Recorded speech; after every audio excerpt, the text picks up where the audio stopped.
고등학교 1학년에 다니는 축구선수 아들을 둔 한 어머니가 있었습니다. 하루는 그 아들이 다니는 고등학교와 대학팀의 축구 경기가 있었습니다. 1학년 가운데 유일하게 선수 명단에 들어갔던 아들은 흥분된 마음으로 엄마에게 축구 경기에 구경을 오라고 초청을 했습니다. 엄마는 아들이 선수 명단에 들어갔다는 말에 기뻐하면서 기꺼이 가겠노라고 약속합니다. 그 엄마는 지금까지 단 한 번도 축구 경기를 구경한 적이 없었습니다. 드디어 축구 경기를 한 날이 되었고 엄마는 약속대로 구경을 갔습니다.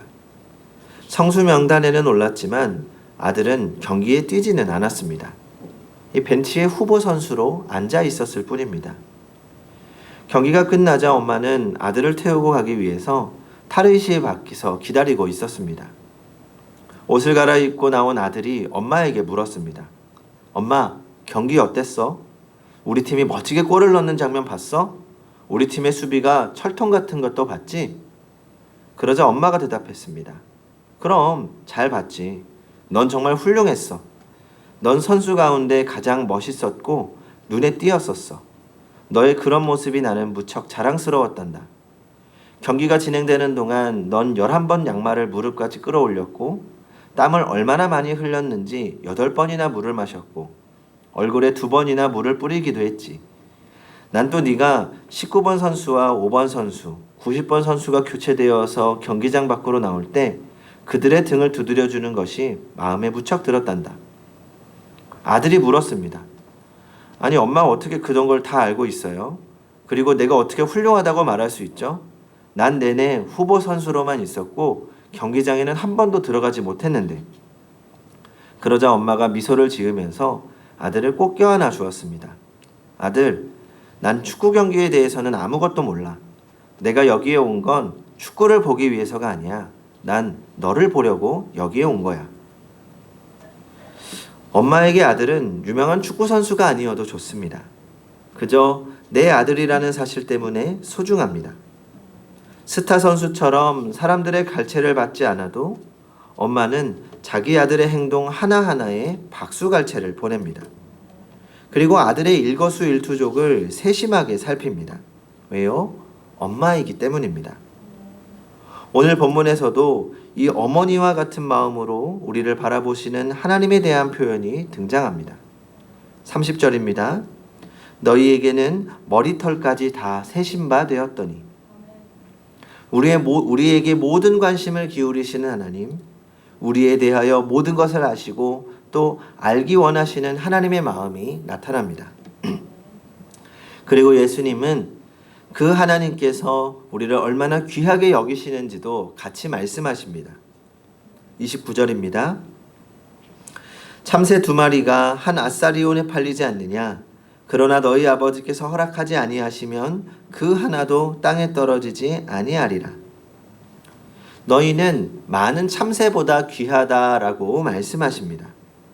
그런데 좀 이상한 비유인 것 같습니다.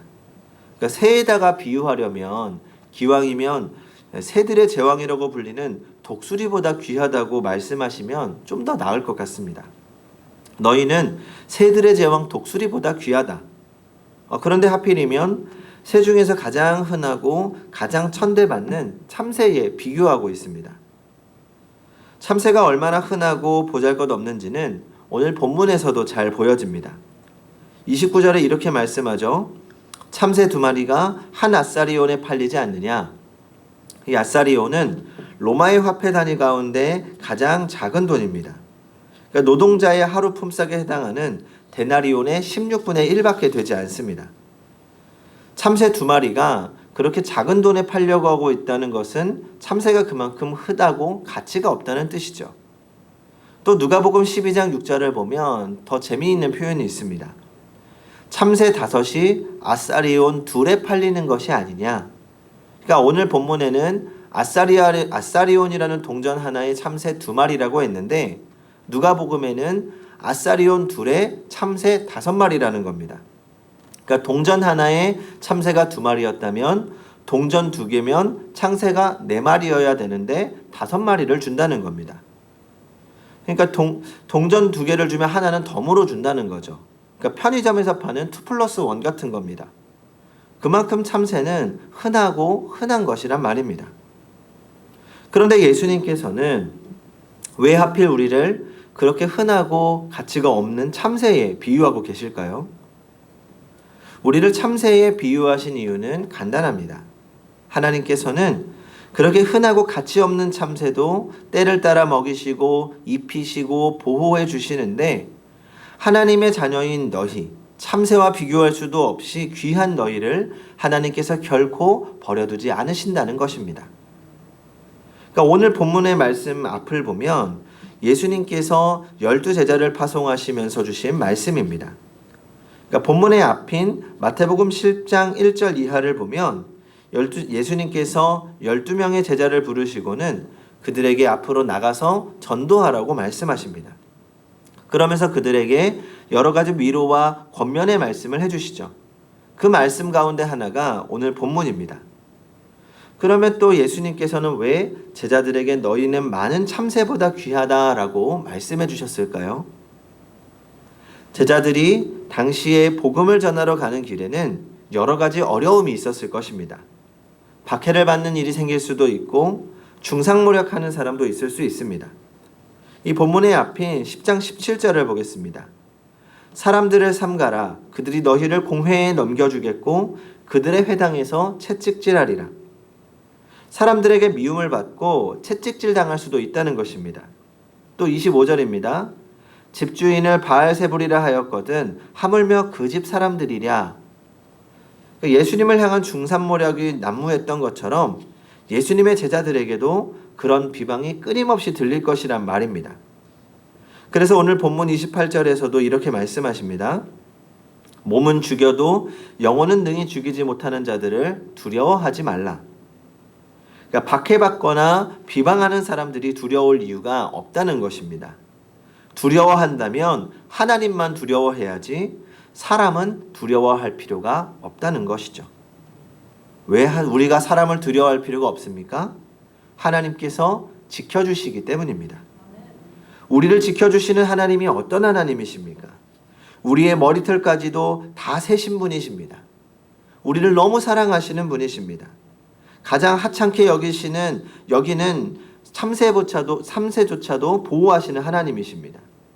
그 하나님이 우리를 지켜주시는데 두려워할 것이 무엇이 있겠습니까? 그래서 31절에서 이렇게 말씀하십니다. 두려워 말라. 너희는 많은 참새보다 귀하니라. 우리는 하나님께서 세상에서 소중하게 여기시는 하나님의 자녀들입니다. 그렇게 소중한 자녀들인데 하나님께서 보호하시는 것이 당연하지 않습니까? 물론 우리가 살아가면서 어려움을 만날 수 있습니다. 아무 잘못 없이 사람들로부터 미움을 받을 수도 있습니다. 얼마 전 목사님들과의 모임 중에 한 식당 앞을 지나다가 깜짝 놀랐습니다. 식당 앞에 이렇게 써 있었습니다. 교인 사절. 교회를 향한 분노가 상당하죠. 알고 보니 근처의 교회에서 집단 확진이 나오면서 그 동네에서 교회를 향한 분노가 컸고 그 중에 일부 식당들이 그런 표현을 했던 것입니다. 이런 상황에서 물론 나라를 위해 기도하고 또 방역에 최선을 다하는 성도들에게는 참 억울한 일일 수 있습니다. 그런 오늘보다 초대교회 교인들은 예수님 때문에 더 많은 어려움을 겪어야 했습니다. 예수를 믿으면 경제활동조차 불가능한 도시들이 있었습니다. 처참하게 죽어간 순교자들도 많았습니다. 예수님 때문에 직장을 잃어야 하기도 했습니다. 그런데 예수님께서는 그들을 향하여 이렇게 말씀하십니다. 몸은 죽여도 영혼은 능히 죽이지 못하는 자들을 두려워하지 말라. 두려워 말라. 너희는 많은 참새보다 귀하니라. 우리는 걱정거리가 많아서 걱정하는 것이 아니라 우리의 믿음이 부족하기 때문에 걱정하게 되는 것입니다. 하나님께서 나를 정말 그렇게 귀한 존재로 여기시고 늘 보호해 주신다는 사실을 잊어버리기 때문에 걱정하는 것입니다. 참새에게도 먹을 것과 입을 것과 잠잘 곳을 주시는데 당신의 택한 백성들에게 무엇인들 주시지 않겠습니까? 그러므로 걱정하지 마십시오. 우리에게 어떤 상황이 벌어진다 하더라도 걱정하거나 두려워할 필요가 없습니다. 흔하디 흔한 참새 한 마리도 하나님께서 보호하시는데 천하보다 귀한 우리를 결코 버려두지 않으십니다.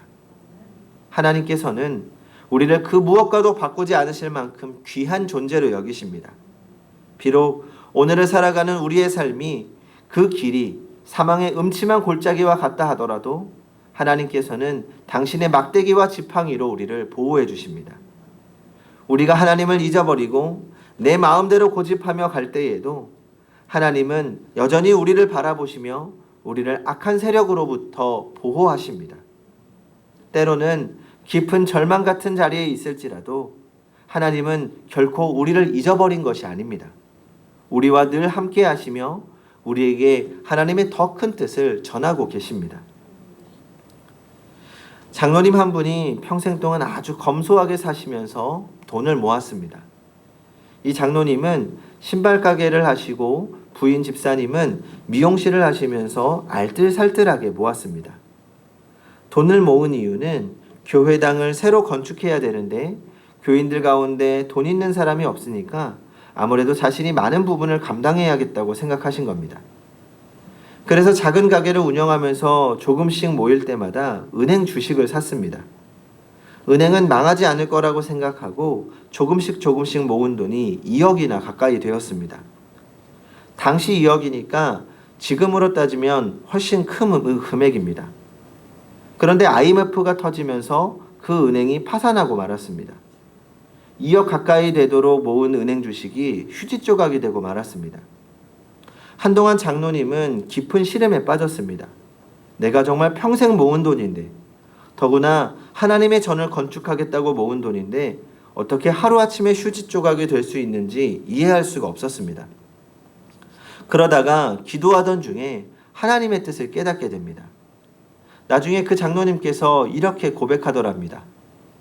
돈을 좀 더 모아서 교회당 건축을 하고 나면 시골 생활을 다 정리하고 도시로 나가려고 했답니다. 그런데 하나님께서는 내 힘으로 교회 건축하려는 계획도 도시로 가려고 하는 계획도 다 막으신 것이라는 것을 깨달았게 됐다는 겁니다. 교회도 너 혼자 짐으로 짓는 것이 아니지 않느냐. 네가 이 교회 장로로 세움을 받았는데 어딜 가려고 하는 거냐. 여기서 내가 끝까지 충성해야 될 자리가 아니냐. 그런 하나님의 음성을 듣고 하나님께서 왜 자신의 길을 막으셨는지를 깨달게 되었다는 겁니다. 이 오래전 2억이면 정말 엄청난 돈입니다. 지금으로 따져도 큰 돈이죠. 그러나 비록 그 깨달음을 얻기 위해 치른 수업료 치고는 너무 비싸다는 생각도 듭니다. 그럼에도 불구하고 하나님의 사랑의 손길은 여전히 택하신 자녀에게 상하고 있었고 늘 기도하는 자녀는 하나님의 뜻을 깨닫게 됩니다. 성도 여러분, 실패 같은 자리에 있다 할지라도 하나님을 바라보는 우리에게는 절망이 없습니다. 실패로 인해 인생을 파산할 수 없습니다. 하나님 보시기에 우리는 참새보다 귀할 뿐만 아니라 이 세상 어느 것보다 귀하고 소중하기 때문입니다. 세계적인 설교가 찰스 스펄전이 어느 해 부활절에 빈 세 장을 하나 들고 이런 설교를 했다고 합니다. 죄 때문에 사탄의 종이 되어 악마의 세상에 갇혀 있는 인간을 바라보면서 하나님께서 악마에게 물으셨습니다. 너희들은 도대체 인간을 어떻게 할 작정이냐? 악마가 대답합니다. 인간의 마음속에 시기와 질투를 심어 서로 싸우게 한 후 잠시 데리고 놀다가 죽여버릴 생각입니다. 그러자 하나님께서 걱정스러운 표정으로 말씀하십니다. 내가 인간을 사고 싶다. 그 값으로 얼마를 지불하면 되겠느냐? 악마들은 비웃으며 말합니다. 이것들을 사서 무엇에 쓰시려고요? 이것들은 당신을 배반할 것입니다. 침뱉고 비난하다가 결국은 당신을 십자가에 매달 것입니다. 그래도 사겠습니까? 그래도 사시겠다면 당신의 피와 눈물을 내놓으십시오. 그렇게 하마. 그리고 하나님께서는 당신의 독생자 예수 그리스도를 내주는 엄청난 값을 치르고 악마의 세상에서 우리를 구원하셨습니다. 성도 여러분, 하나님은 오늘도 우리를 사랑하십니다. 수많은 참새들을 보호해 주신 것처럼 참새보다 귀한 우리도 보호하십니다. 독생자의 생명을 십자가에 내어놓고 산 우리를 귀하게 여기실 뿐만 아니라 어떤 형편에서도 우리를 지켜주십니다. 세상의 환경이나 문제로 인해 두려워하지 마십시오. 걱정하거나 염려하지 마십시오. 하나님만 바라보면서 하나님의 도우심의 손길이 오늘도 내 삶에 함께 하심을 믿으시기 바랍니다. 그러면 주님께서 우리에게 주실 것입니다. 그 하나님께서 오늘도 우리에게 이렇게 말씀하십니다. 두려워하지 말라. 너희는 많은 참새보다 귀하니라. 기도하겠습니다.